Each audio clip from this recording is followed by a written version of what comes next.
de alguma maneira glorificar e exaltar o nome do nosso Salvador em verdadeiro louvor. Graças a Deus. Queridos, nos honra aqui também com a sua presença nessa noite, nossa querida irmã Iva, é isso? Está ali a nossa irmã. Que Deus do céu possa continuar abençoando a sua vida. É muito bem-vindo a essa casa. Sinta-se à vontade. Os irmãos estão felizes, alegres, assim como eu estou pela vida da nossa querida irmã. Se é verdade, levanta a mão e diga comigo amém. Glórias a Deus. Sinta-se à vontade e abraçada por essa igreja em nome de Jesus. Amém? Amém, meus irmãos? Amém. Glória a Deus. Então, nós fazemos já uma semana que não falamos de Apocalipse, né? Nossa, parece que faz tanto tempo já. Foi só uma quarta-feira. Mas como que fica longe, né, do assunto. Queridos, abra sua Bíblia, Apocalipse, capítulo de número 7. Na outra quarta-feira, que nós terminamos o capítulo de número 6, nós falamos acerca dos desastres naturais que irão acontecer logo após a igreja for arrebatada. Catástrofes no globo vai acontecer, destruição na terra, na agronomia, nos mares. E na quarta-feira eu detalhei um pouco melhor aqui acerca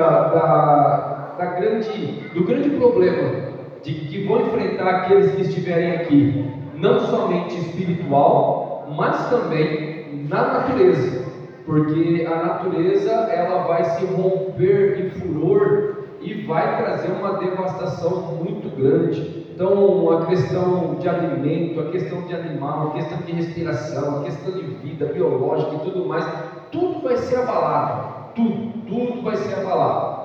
Só que quando nós chegamos no capítulo de número 7, o texto diz assim, e depois dessas coisas vi 4 anjos que estavam sobre os 4 cantos da terra, retendo os 4 ventos da terra, para que nenhum vento soprasse sobre a terra, nem sobre o mar, nem contra a árvore alguma.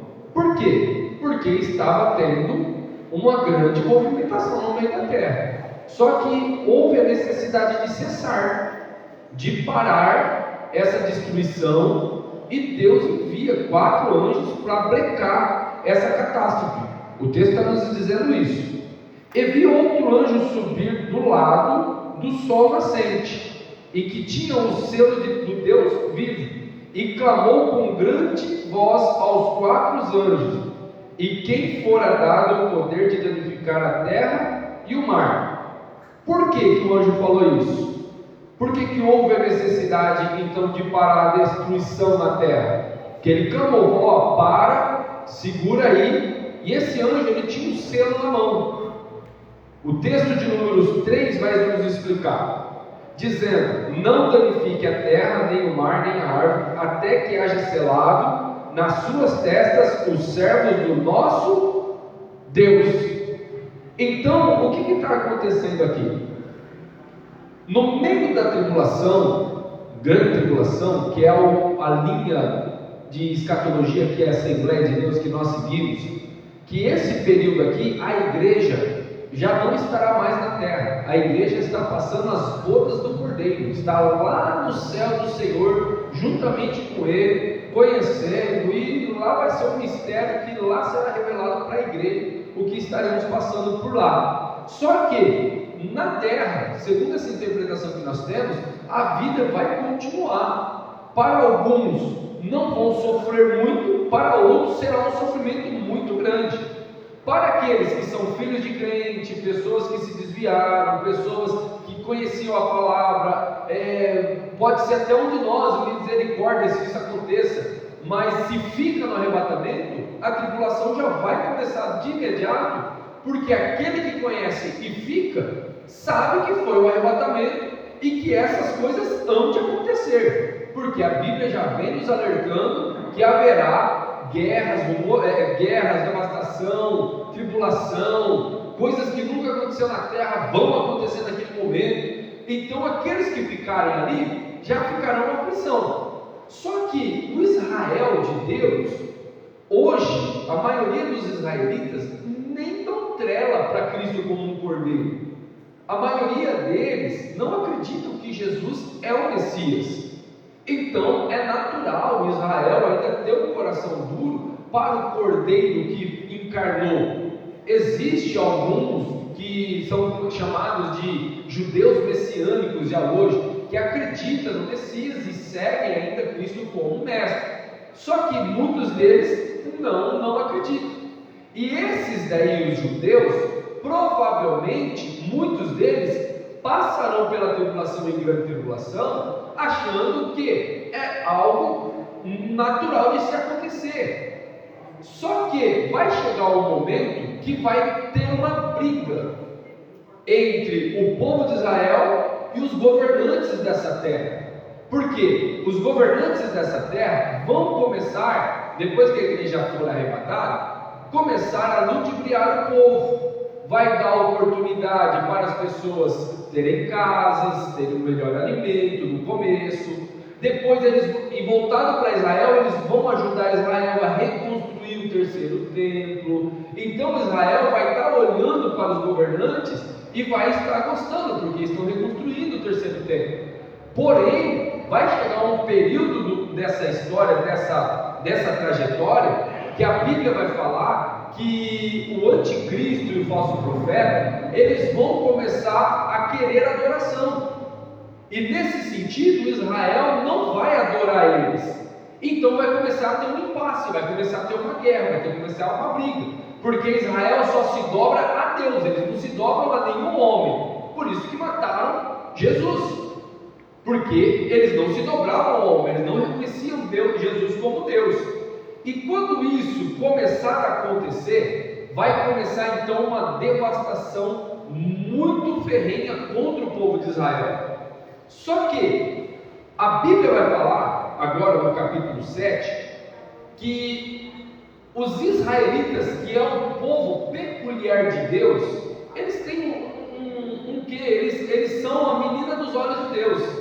O povo de Israel eles têm a promessa de um selamento, de uma salvação. Não digo toda a nação, mas aqueles que estiverem vivos naquele momento receberão essa promessa e receberão essa glória. E quando chegar nesse momento aqui, que tiver aquela grande destruição e grande tribulação e tudo mais, nós vemos que o anjo vai tentar para cessar a guerra, para cessar então a tribulação.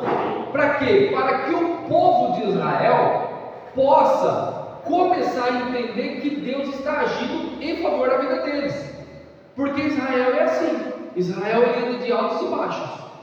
Israel, quando ele está fervoroso na presença de Deus, eles estão lá em cima. Mas passa-se um tempo, eles caem para a idolatria, aí caem para a apostasia. Aí quando eles estão lá no ápice da destruição, Deus levanta o remanescente vai lá, começa a invocar o nome de Deus, Deus manda o libertador, Israel é liberta do cativo, se torna de novo uma nação forte. Se você, quem está acompanhando desde o começo, eu já expliquei isso, as situações de Israel nesses altos e baixos. E isso daí não vai ser diferente nesse exato momento. E quando parar tudo e o anjo começar a selar os escolhidos de Deus, existem várias interpretações dentro desse 144 mil, porque olha só o verso de número 4: e ouvi o número dos selados, e eram 144 mil selados, de todas as tribos dos filhos de Israel. Da onde que eram os filhos que vão ser selados? Da onde? De Israel, exatamente. Se um dia o testemunho de Jeová bater lá na tua porta e falar assim, ó, os 144 mil, só 144 mil vão morar no céu, é só você abrir a Bíblia e falar assim, ó, meu querido, 144 mil que vai ser selado são israelitas. Não está falando de um geral, de um total. O texto é muito claro aqui, falando que os 144 que serão selados são israelitas, que estão espalhados. De repente, aqui dentro de nós, aqui agora, nesse exato momento, tem alguém que é da descendência de Israel e não sabe. Porque a nação israelita está espalhada para o mundo e ninguém sabe. Existe um número gigantesco de tribos e de pessoas que têm descendência judaica, mas não sabem de onde que são. Principalmente do nome Silva, tem um monte de nome aí que puxa para o lado judaico. Então, o que acontece? Nesse momento aqui, selados serão os da tribo de Israel. No capítulo 7, ainda daqui a um pouquinho nós vamos chegar, a partir do verso de número 9, ele vai falar dos remanescentes. Quem são os remanescentes? Os remanescentes são aqueles que não negaram a Cristo e deram a sua própria vida na tribulação e grande tribulação e morreram sem aceitar a marca da besta na sua mão, sem aceitar a marca da besta na sua testa, sem se envolver no sistema de Satanás, sistema da idolatria e tudo mais. Esses aí não se envolveram, morreram, deram a sua própria vida, porque agora já não é mais graça, agora é pela vida. Deram a sua própria vida, morreram. Esses daí vão para debaixo do trono, vão para debaixo do trono de Deus, que é a continuação do versículo 9 para frente, que nós vamos falar. Só que esses 144 mil são só israelitas. Ficou muito frisado isso daqui?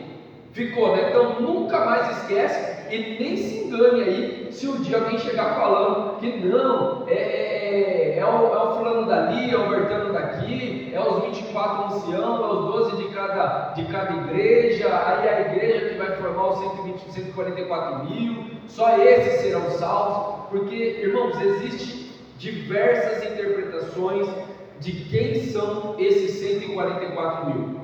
Eu não vou entrar em nenhuma delas. Por quê? Porque eu vou ficar com um texto que, para mim, acredito que está muito claro, que são 12 mil de cada tribo de Israel.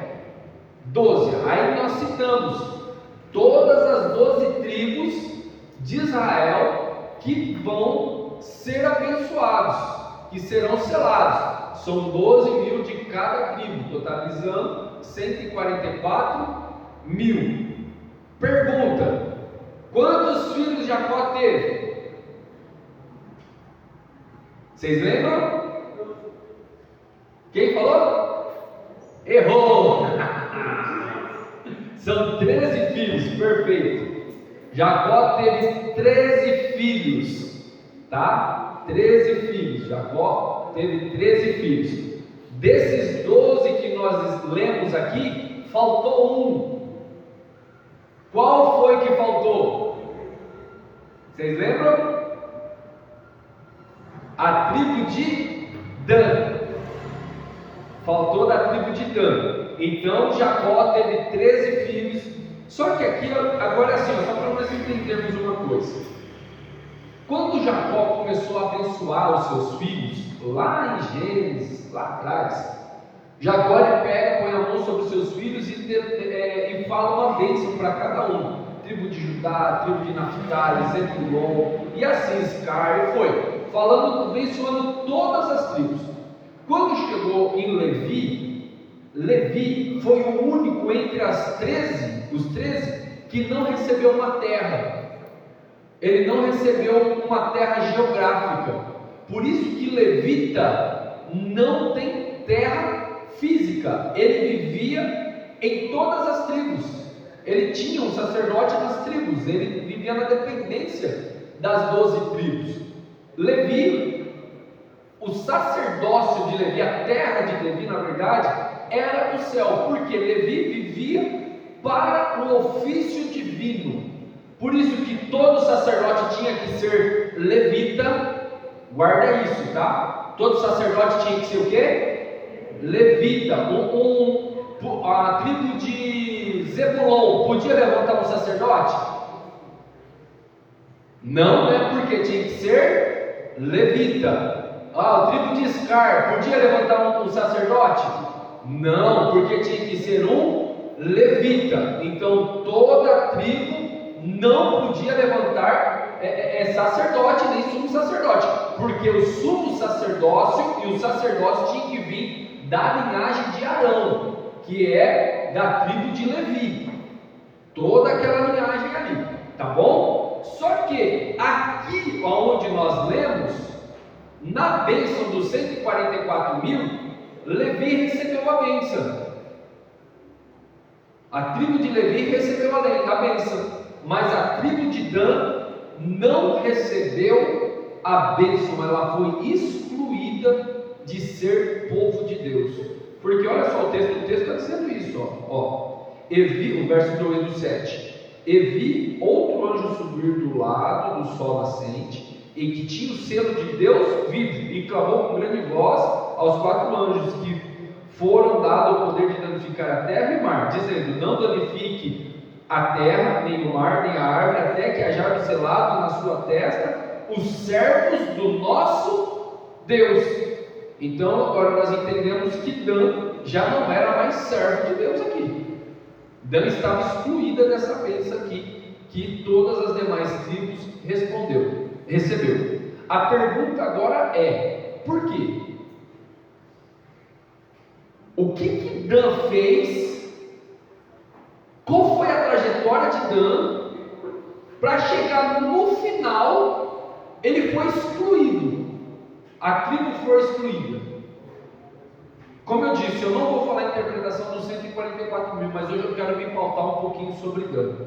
Vamos aprender algumas coisas com Dan, para nós evitarmos também, e de alguma maneira, nós não sermos privados de receber a coroa da vida.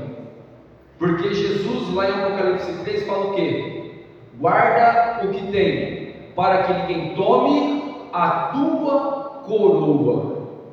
Você acha que Deus não falou isso para Dan? Falou. Dan guardou a sua coroa? Não. Obviamente não. Então houve aqui uma negligência. Só perderemos a nossa coroa se houver negligência. E quando é que há negligência da nossa parte? Quando nós deixamos de aprender e de buscar saber acerca das coisas do nosso Deus. Quem foi Dan? Abra por gentileza Gênesis capítulo 49, o verso de número 16. Dan. Quem era Dan? Em Gênesis 30, no verso 1 ao verso 6, a Bíblia vai falar que Jacó teve um filho com uma concubina. Raquel, ela queria ter muito filho, só que a madre dela estava fechada, ela não poderia ter filhos, então ela começa a insistir demais, lá em Gênesis 30, 1-6, ela começa a insistir demais, que ela queria ter um filho, e Jacó fica bravo com ela, e fala: porém, pois eu estou no lugar de Deus, para que eu venha abrir a sua madre. Eu não estou citando o texto de 49, pode deixar 49, tá? 49, 16. Eu estou falando estou falando a trajetória de Dan. Aí, o que aconteceu? Quando Raquel percebeu que Jacó ficou bravo, Raquel pegou e deu uma escrava a Jacó, chamada Bila, para que ela fosse a sua concubina e ela gerasse um filho, e esse filho se tornasse de Raquel. Naquela época era praticamente comum, muitas acontecer essas coisas. Nós vimos até o nosso patriarca Abraão, aconteceu no mesmo caso de Ismael e Isaac. Aí Isaac caiu na mesma trajetória de seu pai, foi lá, se deitou com a concubina, teve um filho, e desse enlace nasceu esse homem chamado Dan. Dan, o significado do nome Dan significa: Deus é o meu juiz. Isso significa o significado do nome Dan. Aí Dan vai crescendo, vai se desenvolvendo, ele vai se apropriando, e entre todos os seus irmãos ele se torna o mais nobre, o mais eloquente, o mais, abre aspas, justo naquele momento. Ao ponto de Gênesis 49:16 falar o quê? Dan julgará o seu povo como uma das tribos de Israel. A bênção de Jacó passada para Dan foi uma das bênçãos mais extraordinárias entre todos os filhos que receberam, porque Dan ele tinha a capacidade de olhar para a pessoa e fazer o julgamento da pessoa e dar a sentença para a pessoa. Essa foi a bênção. Quem julga pode sentenciar. Aí o que acontece? Olha o verso de número 17. Olha só que terrível isso, irmãos. Olha a bênção que ele recebeu, mas olha a consequência da bênção. Olha que terrível. Dan será serpente junto ao caminho, uma víbora junto à vereda, que morde os calcanhares do cavalo e faz cair os seus cavaleiros por detrás. Olha o perigo. Olha o perigo de ter o poder para julgar e julgar errado. Agora imagine o risco que nós corremos de não ter o direito de julgar e julgarmos. Já parou para pensar nisso?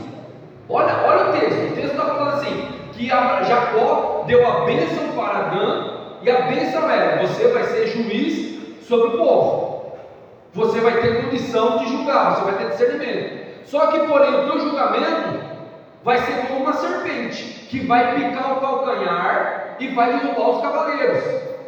Aí Jesus vem falando o seguinte: não julgue, para não ser julgados. Dan recebeu uma bênção e caiu na bênção. Nós recebemos uma outra proposta da parte de Deus: não julgues. E por que nós desobedecemos essa ordenança de Deus?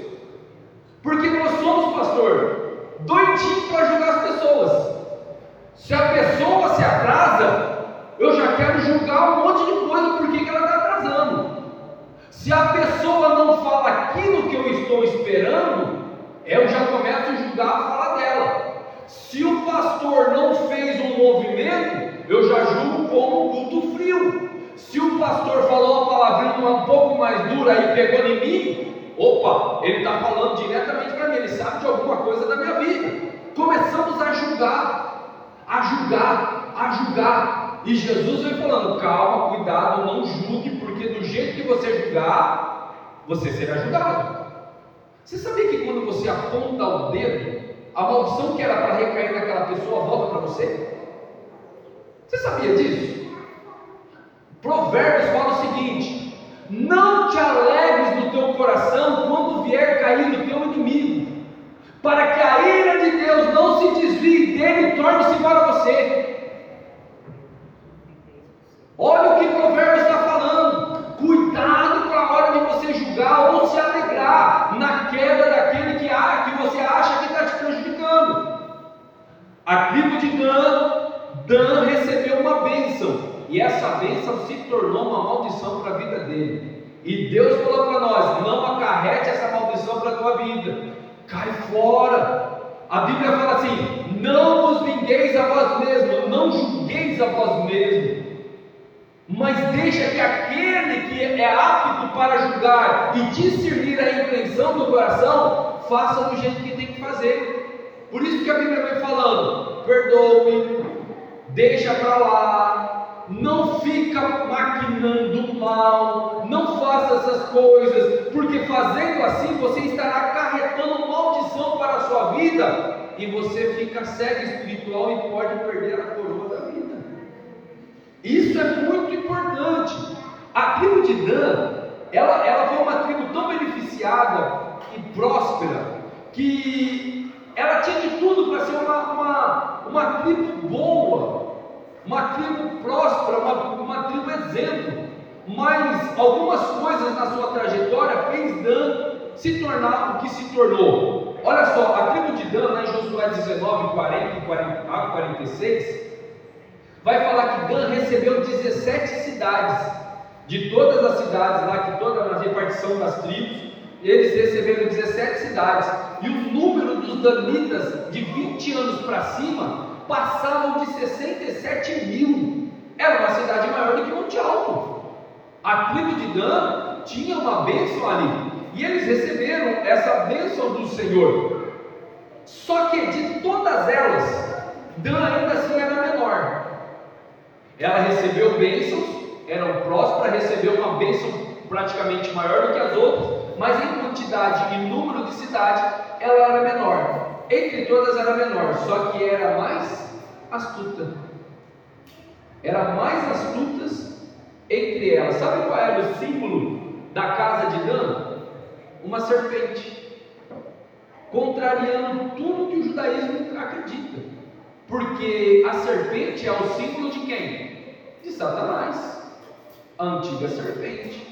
Serpente, ela traz o sentido de ser sorrateira, venenosa, faz jus também à sua sentença. A tribo de Dan, ela tem boas qualidades, mas também ela vai caindo por falta de vigilância. Eu vou dar um exemplo aqui de um danita, dentro da Bíblia, que é muito conhecido, que está lá em Juízes 14. Abre lá em Juízes 14, que a hora que você vê, você já vai se deparar, Juízes 13, vai. Você já vai se deparar fácil com o danita e a qualidade desse danita. Juízes 13, no verso 2. E havia um homem de Zorá, da tribo de Dan, cujo nome era Manoá, e sua mulher, sendo estéril, não tinha filhos. De quem que era pai Manoá? Pai de Sansão. Lembra de Sansão, que foi vencido por Dalila? Ei, meu Deus do céu, eu costumo te dizer, quando o diabo não consegue derrubar o homem, ele manda um vier. Pode ver que todas as catástrofes que aconteceu ali, o homem foi seduzido pela lábia de uma mulher. Irmãos, se as mulheres entendessem piamente a qualidade da perfeição que Deus colocou em vocês, vocês usariam toda a força de vocês para fazer o bem, somente o bem. A palavra que é usada quando Deus vai criar o homem, Adão, do pó, o homem gênero, o homem masculino, o homem mesmo. A palavra usada ali é uma palavra meio rústica, é meio um exemplo, só um exemplo, é meio na marreta, sabe, na paulada, vai fazendo assim meio na paulada mesmo, meio rústico. Só que a palavra que Deus usa quando está formando a mulher é uma palavra mais sutil, é no sentido mais completo. Teoricamente, a coroa da criação não é o homem gênero masculino, mas seria o homem, ou o homem no sentido da humanidade, mulher, porque a mulher, ela foi a obra-prima de Deus, porque do homem ela foi formada ainda, ela foi um upgrade do homem, se assim podemos dizer. A mulher, ela tem um sentido, ela tem uma força, ela tem uma sabedoria, ela tem qualidades que o homem não vai alcançar. O homem é turrão, não adianta. Às vezes o homem está fazendo uma coisa ali, ele está fazendo e acabou. Não dá duas bolinhas na mão dele, não, que ele se perde. É que o pastor Cláudio Duarte fala, quando ele está com uma caixinha aberta, não fala outra coisa não, deixa ele fechar a caixinha dele, depois ele vai lá e fala outra coisa. É todo homem que tem essa jogada para conversar. A maioria deles é isso aqui mesmo. Agora a mulher não. Mulher, se tem filho, ela está com o filho aqui, chacoalhando ali, fazendo comida aqui, e fazendo ali, trabalhando lá. Tem muito mais capacidade do que o homem, tanto de neurônio que a mulher tem. Então, irmãos, por que você acha que Satanás não foi no homem gênero masculino, mas foi no homem gênero feminino, para tentar enganar? Porque o homem não dá nem um pouco de trela para falar. Não dá trela, o homem não é absorvido por aquilo que ele ouve. O homem, se nós aqui escutar, por exemplo, se eu e o pastor Zé Adriano começar aqui meio que discutir e eu chamar ele de careca, nós vai embora, daqui um pouquinho nós está se abraçando abraçando e estão brincando, como se nada tivesse acontecendo. Para nós é isso aí, uma coisa mais secona mesmo, a gente não liga muito para aquilo que ouve. Mas se eu chegar numa mulher e falar assim, você é careca e está gorda, eu rebento com o sentimento dela. Estou falando alguma bobeira aqui? Porque a mulher é sensível naquilo que ouve. O homem ele é atraído por aquilo que vê. O homem ele é atraído pela obsessão daquilo que vê, do naturalismo. Então, Satanás, ele ludibriando a mulher, irmãos, de outra coisa. Eva não era qualquer mulher. Eva, ela era a mulher. Ela era dotada de conhecimento, formosura, força. Ela não tinha um pecado. Ela conhecia Deus. Ela viu o próprio Deus na virada da noite, na virada da tarde. Ela tinha conhecimento de causa onde ela estava. E ainda assim foi enganada pela serpente. Agora imagine nós que nem Bíblia nós lemos. Imagine nós que nem botar o joelho para orar, a gente ora. Será que nós não somos muito mais vulneráveis do que Eva? Será que nós não precisamos estar muito mais vigilantes, mais do que o tempo, para não cairmos e perdermos a coroa da nossa vida? Satanás ele vai usar aquilo que pode nos tentar para tirar. No caso de Sansão, foi a mulher chamada Dalila. Só que a queda de Sansão não começou em Dalila. Porque Sansão ele foi da tribo de Dan. Sansão ele foi criado por pais que ensinaram ele a andar no caminho correto. Sansão ele era nazireu. Ele foi nascer desde o ventre. A Bíblia fala que desde o ventre ele já estava libertando Israel das mãos dos filisteus.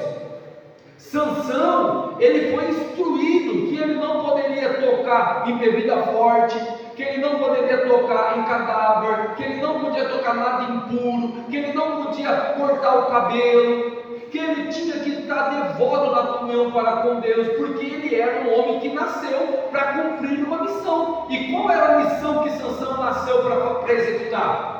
Matar os filisteus e libertar o povo de Israel das mãos dos filisteus. O pai de Sansão foi lá e ensinou. A mãe foi lá e ensinou. Só que quando Sansão cresceu e catou uma maioridade, o que aconteceu com ele? Ele usou o direito dele de poder escolher, de poder exercer. Agora eu já sou de maior, eu sei qual é a minha função, eu sei para que eu nasci, então agora eu vou andar no meio do perigo. A Bíblia fala a partir do capítulo 14 que Sansão quis casar. E ele foi lá no meio do território dos filisteus para escolher uma filisteia para casar. Aí quando ele chega na mãe dele, no pai dele, fala assim, eu fui lá no arraial dos filisteus para escolher uma para eu me casar com ela. A mãe dele fala assim, meu filho, não tem várias mulheres aqui na tribo de Israel para que você possa casar? Conselho bom, mas o filho escutou? Não escutou. Ele foi lá e casou com quem? Com Dalila, uma filisteia. Aí o que acontece com ele? Até aí tudo bem, até aí nós podemos entender que Deus está permitindo, porque até o texto deixa um pouco claro isso, porque era necessário ele entrar no meio dos filisteus, para que ele pudesse destruir os filisteus. E o melhor jeito para se infiltrar dentro dos filisteus é fazendo aliança matrimonial, como era de costume naquela época. Só que quando Sansão vai se casar, o texto vai falar que ele vai fazer uma festa onde? No meio das vinhas. E qual foi a primeira ordenança de Deus ao nazireado? Não toque em vinho, não toque em uva, não participe de bebida forte. Sansão passando pelo vale da sombra da morte, no meio dos vinhos, dos vinheiros. Fazendo o quê? Tentando a Deus. Aí a Bíblia vai falar que quando eles estavam indo a caminho do casamento, aparece um filhote de leão. Aí Sansão vai lá e rasga ao meio o filhote de leão. Rasgou ao meio o filhote de leão, lançou a carcaça para fora, foram embora, foram para o casamento, passaram as bodas, fizeram a festa. Aí a Bíblia está falando que eles estão voltando. E quando eles estão voltando de novo dessa festa, Sansão está por um caminho. A Bíblia fala: e Sansão, saindo do seu caminho, foi lá ver aonde estava o cadáver do leão que ele tinha matado. Sansão chegando lá, dentro do cadáver do leão tinha o quê? Um favo de mel. Um favo de mel dentro da carcaça do leão. E o que Sansão fez? Foi lá, catou o favo de mel do meio da carcaça do leão, saiu comendo e lambendo os dedos e fez o quê? Entregou para o seu pai e para sua mãe ainda, para eles comerem. Só que não falou para ele de onde tinha pegado mel. Tem medo, mas tem vergonha na cara. Se fala para o pai e para a mãe, é capaz de tomar uma chinelada lá ainda do pai e da mãe. Você conhece algum filho que faz essas coisas? Não fala nada para os pais? Quase nada, né? Quase não tem no nosso contexto também. Só que o que eu aprendo aqui com o Sansão? Irmão, o Sansão matou o leão. O que o miserável tinha que fazer de voltar lá no meio do cadáver do leão? Ele venceu o leão vivo, mas perdeu para o leão morto. Porque qual que era a outra ordenança? Não toque em cadáver e não coma nada impuro. Olha só a miséria que Sansão estava se envolvendo. Um danita, conhecendo, e Deus estava dando força para o danita. Deus estava dando força para libertar Israel. Aí o que acontece? Ele sai dali, aí todos nós conhecemos a história. Sansão, ele chega a pegar uma queixada de jumenta e mata um monte de gente, não mata? Você já reparou nesse texto que fala que saía água do queixado? Saía água da queixada. Sabe o que significa isso? Que o poder de Deus estava na mão dele. Assim como Moisés bateu na rocha e saiu água, assim saía a água da queixada da jumenta que Sansão estava usando como instrumento de guerra, porque Deus estava junto com ele, e ele ainda pecando, até que nós conhecemos a história, e ele chega naquele momento em que ele faz os enigmas, aí Dalila vai lá, ludibria ele, chora para ele, e fala isso, e fala aquilo, aí Sansão vai lá e dá carinho nos dentes. Eu só não posso cortar o cabelo. E quantas tranças Sansão tinha?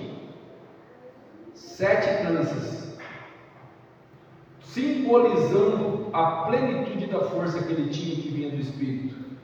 E de repente a Bíblia fala que gritaram: olha os filisteus! Aí Sansão falou: levantar-me-ei e irei lá como das outras vezes e derrubarei todos esses miseráveis. Só que o texto diz o seguinte: e ele não sabia que o Espírito não estava mais com ele. Meu Deus, irmãos, o problema não está em ter cortado o cabelo dele. Sansão não perdeu a força porque cortou o seu cabelo. A força nunca esteve no cabelo, a força sempre esteve no Espírito. A força sempre esteve na devoção. Só que você vê, Deus foi louvando 1, 2, 3, 4, 5, 6 vezes. Na 7ª, o Espírito se retirou e falou: se vira, faz aí, bonzão, continua tentando aí a tua sorte, continue tentando o meu poder, continue aí tentando a Deus, que você vai ver se você não vai quebrar a cara. No caso, Sansão quebrou a cara, foi preso, teve os olhos vazados, foi humilhado, foi levado como escravo, mas ainda assim, ele nasceu para quê? Para matar os filisteus. E como Deus não volta atrás das suas palavras, ele, por misericórdia de Sansão, e por Sansão se arrepender de verdade, a Bíblia fala que o cabelo de Sansão começa a crescer de novo, voltando, restaurando de novo a comunhão com Deus. Ele abraça as pilastras do templo, chacoalha aquele templo, derruba todo aquele palácio que tinha, e a Bíblia fala que Sansão matou muito mais na sua morte do que na sua vida. Tem alguns aí que falam que Sansão se suicidou. Para mim é uma interpretação totalmente desviada. Sansão morreu em guerra. Ele não sabia se ia morrer, o negócio dele era matar. Ele estava no meio da guerra ali. Então ele teve uma morte de guerra. Se a estratégia de matar foi derrubar as pilares, ele não sabia se ia sobreviver ou não. E outra, Deus nunca ia dar força para alguém se matar. Então nós vemos aí que Sansão era um danita que deu um exemplo a não ser seguido. Não se identifica um pouco com nós, Sansão? Um pouco ou muito? Muito, né? Muitas vezes a gente tenta Deus, a gente brinca com a sorte, brinca, toca naquilo que é impuro, come aquilo que é impuro, fala aquilo que é impuro, se relaciona com aquilo que é impuro, fazemos de tudo e achamos que, porque Deus não tira o dom, e a gente acha que a gente é um super-homem. Só que na hora do vamos ver, Deus vai abrir mão e às vezes a gente vai quebrar a cara. O que vai restar para nós é a plena misericórdia. Sansão não precisava ser humilhado do jeito que ele foi. Sabe por que Sansão não podia cortar o cabelo? Porque se ele pecasse, sabe qual era o ritual de purificação para o nazareado? Era raspar a sua cabeça em sinal de humilhação, fazer os seus votos novamente e voltar de novo o processo de nazareado. Era ele só raspar a cabeça. Mas ele pecou uma, pecou duas, pecou três, pecou quatro, pecou 5, 6, 7, 8, 10, vai saber quantas vezes mais, não se arrependeu e ficava com uma roupagem de santidade. Cuidado para não perder a coroa da vida. Cuidado. Então nós temos exemplo aqui de um danita. Vamos lá, vamos continuar para mim conseguir concluir essa parte aqui hoje. Qual foi o problema da tribo de Dan? Ingratidão. A tribo de Dan foi uma tribo ingrata. Quantas tribos eles receberam quantas cidades eles receberam na divisão? 17. Sabe o que eles falaram lá em Juízes 18? Depois quem quiser ler lá o capítulo inteiro que vai entender melhor. Que a terra que eles tinham recebido eram terras ruins, terras que não valiam muito, e que eles precisavam achar outras terras para que eles pudessem ser bem-sucedidos. Aí a Bíblia vai falar que os danitas saíram à caça e mandaram espias, e quando chegaram naquela cidade, eu esqueci o nome da cidade que eles chegaram, quando chegaram na cidade, viram que o povo era pacífico, eles não precisavam entrar com guerra para dominar o povo, era só entrar lá que os caras eram pacíficos. Mas os danitas voltaram, os espias voltaram, pegaram o exército de milhares de pessoas, foram até aquela cidade, devastaram a cidade, mataram, fizeram um estrago naquela cidade e plantaram naquela cidade a sua nova sede e deram o nome para aquela sede de Dan.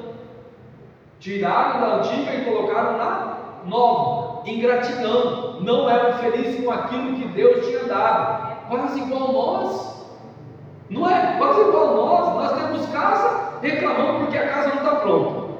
Se nós estamos pagando aluguel, nós queremos construir. Se estamos construindo, estamos reclamando que está em reforma. Se estamos em reforma, Mão do céu, ainda bem que a Cintia não está aqui, não é bater em mim. Se o meu carro, se eu estou de a pé, não, eu tenho que ter um carro. Aí se eu tenho um carro, porque gasta demais. Aí se eu tenho um carro, aí se eu tivesse um carro, eu ia na igreja toda quarta-feira. Aí se eu tivesse um carro, eu ia na igreja toda quinta, sexta, sábado, domingo. Aí Deus vai lá e dá um carro para o miserável. Aí o miserável faz um friozinho, sabe o que ele faz? Cara, não vou na igreja. Gasolina na cara. Reclama de tudo. Ingratidão. É ingratidão. Eu estou com uma gripe forte. Se Deus me sarar, eu não perco. Principalmente no começo do ano. Senhor, se o Senhor me sarar, eu vou ser fiel. Aí Deus vai lá e sara o miserável. Primeira semana que tem, vai viajar, mas vai na igreja. Arruma desculpa para tudo, menos para cumprir aquilo que fala com Deus. Cuidado, é melhor você fazer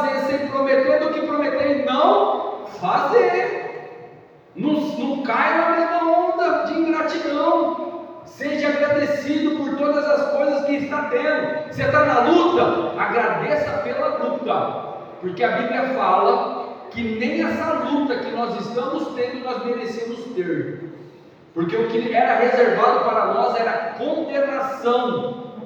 Era condenação. Se você está passando luta, é porque Deus sabe que você pode suportar. Existem casos dentro da Bíblia que quando a pessoa não pode suportar, Deus mata e leva embora. Isaías fala que Deus mata aquele que não pode suportar a luta, para que ele não venha perder a coroa da vida dele. Até quem morre, nós temos que parar de murmurar porque morreu. Morreu, Deus sabe das coisas. A gente não sabe se a pessoa ia aguentar mais uma semana, não sei a tentação que ia chegar para ela. Nós temos que ser agradecidos. Ingratidão foi um dos problemas dos danos. Profanação. Sabe o que é profanar? É sujar aquilo que é santo. Qual era a tribo que podia ter sacerdote? A tribo de Levi. Lá em Juízes 18:30, acho que está aqui pertinho, 18:30, olha só o que está escrito lá.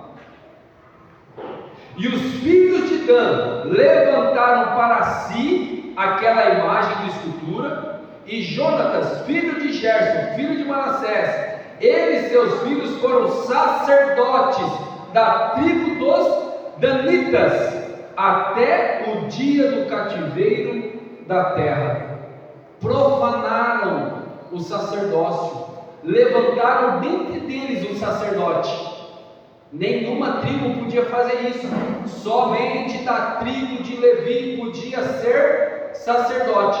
Mas os danitas foram lá e profanaram o sacerdócio, levantaram um entre eles para ser sacerdote, e não ficou só nisso, eles caíram também na idolatria. 1 Reis, essa daqui eu quero ler com vocês. 1 Reis, capítulo de número 12. O que aconteceu aqui?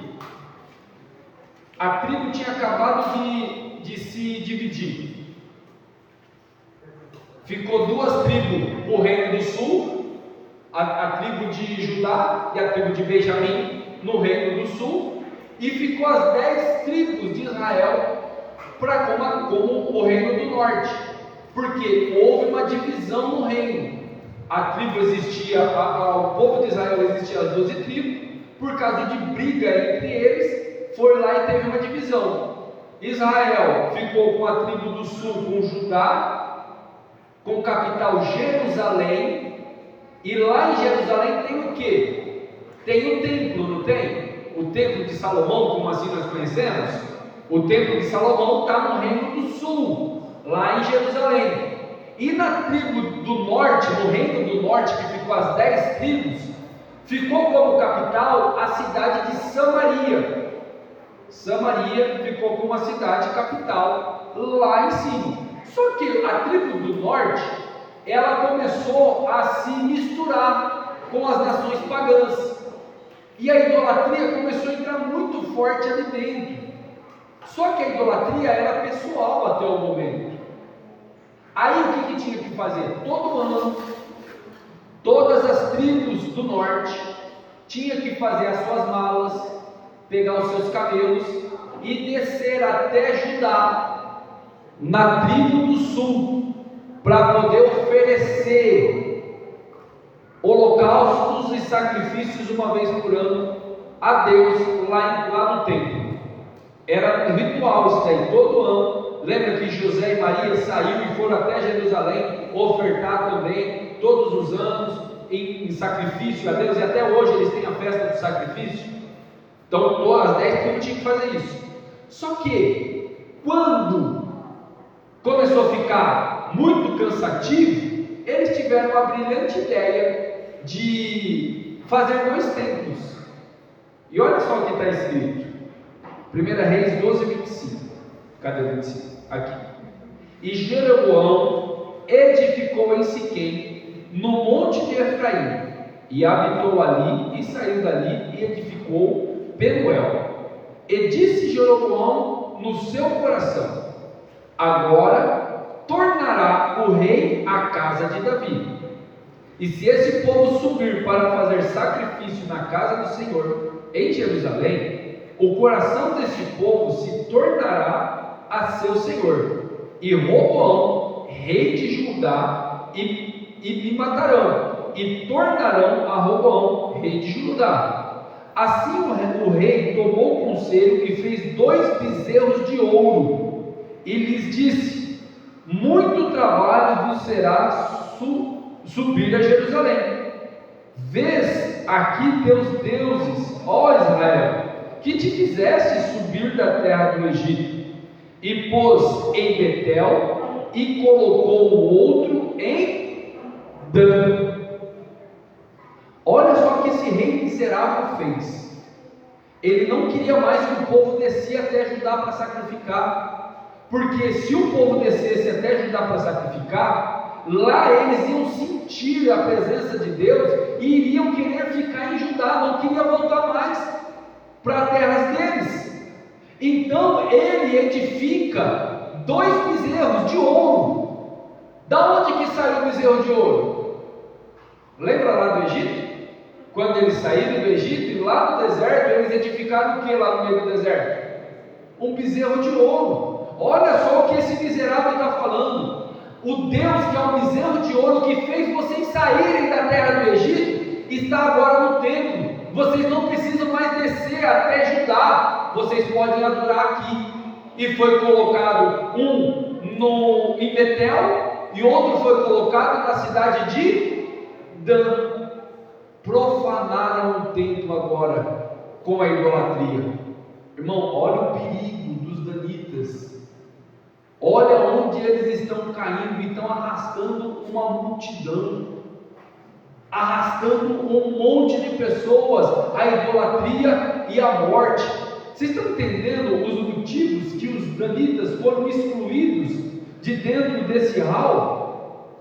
Possivelmente, meu Deus do céu, irmão, não vai dar tempo de nós acabar. Eu vou ter que brecar aqui, e semana que vem nós vamos concluir a questão dos danitas, tá bom? Deu para entender até agora aqui? Tem mais motivos do porquê eles foram excluídos daqui, tá? Eu tenho mais alguns motivos aqui, eu acho que eu tenho aqui mais uns 8 motivos ainda, e eu preciso dizer eles, porque põe agora como introdução, tudo até agora que a gente falou, põe como introdução. O bicho vai pegar mesmo a semana que vem. O motivo de que eles foram excluídos do hall dos salvos dos 144 mil, tá? Só um spoiler: há uma interpretação e há uma grande possibilidade de que o anticristo virá da tribo de Dan. Amém? Semana que vem eu falo sobre isso, eu falo sobre o símbolo, eu falo sobre a língua iníqua, eu falo sobre o juiz iníquo, e assim nós vamos concluir o capítulo de número 7. Semana que vem dá para nós concluirmos o capítulo de número 7, que dá para eu acabar e já entrar já nos remanescentes. Feito assim, meus irmãos, que o Deus do céu possa continuar abençoando a vida de cada um dos irmãos. Amanhã, todos os jovens aqui, que amanhã nós teremos uma reunião, ensaio, escola e oração juntamente com eles. Na sexta-feira, escola bíblica. Irmãos, não faltem. O assunto é triste. Na verdade, o assunto é bom, mas ao mesmo tempo é triste. Então ele é difícil de falar, e talvez uma das lições mais pesadas que será dita, e eu mesmo que vou dar essa aula. Nós vamos falar como um pai perde um filho. É o nome da lição. É uma lição meio difícil de se falar, e nós vamos falar dentro da Bíblia qual é o conceito que nós temos que ter. Porque nós temos que estar preparados. Porque eu não sei, meu filho pode morrer amanhã, minha menina pode, e aí, como que eu vou estar sem preparo nenhum? Vou ficar torcendo para a sorte, para ver o que vai dar? Não, vamos ver o que a Bíblia nos ensina acerca desses assuntos. É pecado ter luto de filho? Não é pecado? Vem sexta-feira que nós vamos tirar muita dúvida aí acerca desse assunto, e eu acredito que vai ser muito bom. E até então, se Deus nos guardar de nunca perder nenhum filho, nós podemos estar aptos para ajudar, aconselhar, acalmar, trazer o bálsamo para a vida daqueles que estão passando por luto. Porque terrível é a pessoa estar com luto e às vezes a gente chega lá e dá umas bolas fora, né?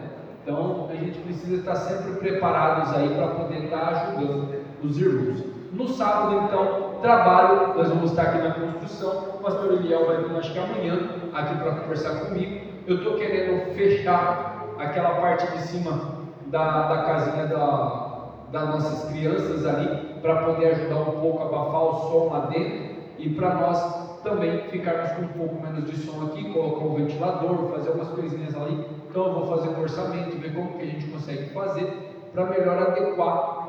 Primeiro passo a gente já deu, agora nós temos que adequar até chegar e ficar bem confortável, tanto para eles quanto para nós, muito mais para eles do que propriamente para nós, tá bom? E no domingo, ensaio, escola e oração juntamente com o pastor Vinícius e os nossos pré-adolescentes, e à noite um glorioso culto com o ciclo de oração, e nós estaremos aqui glorificando e exaltando ao nome do nosso Senhor. Amém, irmãos? Vamos nos colocar em pé, vamos aqui então fazer